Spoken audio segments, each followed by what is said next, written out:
Final preparations are underway at Malacanang as President Ferdinand Marcos Jr. gets ready to deliver his fifth State of the Nation address. Mobile journalist Julie Baiza joins us live from Malacanang with the latest. Julie, kumusta? Kasi di ba isang gate lang sa kalahati? Yes, Angela, nagkaroon nga ng final preparation si Pangulong Bongbong Marcos kagabi para sa kanyang ikalimang State of the Nation address mamayang alas 4 ng hapon. Sa photos na inilabas ng palasyo, makikita natin na nagre-rehearse ang Pangulo ng speech at nakikipag-usap sa ilang staff. Ayon kay Palace Press Officer Claire Castro, tatagal ng 1 oras at 20 minutos ang SONA speech. Pero magbabago pa raw yan, depende sa bagal o bilis ng delivery, pati syempre yung mga palakpak o reaction ng mga bisita sa plenaryo.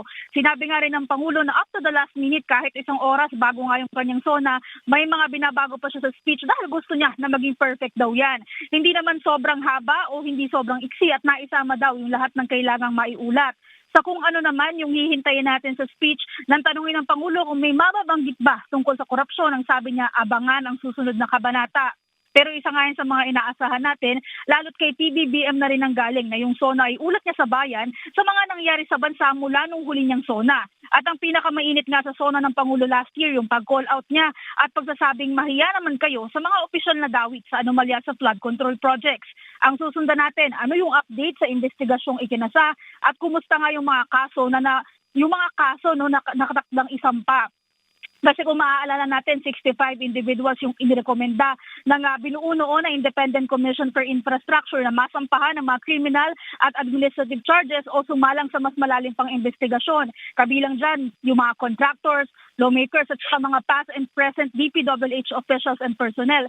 So yun yung mga iintayin pa natin. Isa pang bagay at inaasahan nating maririnig sa kanyang SONA ay yung mga naging hakbang ng pamahalaan sa gitna nga ng krisis sa Middle East, particular yung pagtaas ng presyo ng produktong petrolyo. Ang sabi kasi ng Pangulo, ipapaalam niya sa publiko yung mga nagawa ng administrasyon sa gitna nga nung sinabi niyang very difficult period in our history. Angela. Well, Julie, ano pa ba yung meron ka bang information na nakuha doon sa maaaring sabihin pa ni Pangulong Bongbong Marcos, yung sinasabi nilang earth-shaking statement na manggagaling sa kanya? Will this include yung tungkol sa kanyang pinsan na si Congressman Martin Romualdez?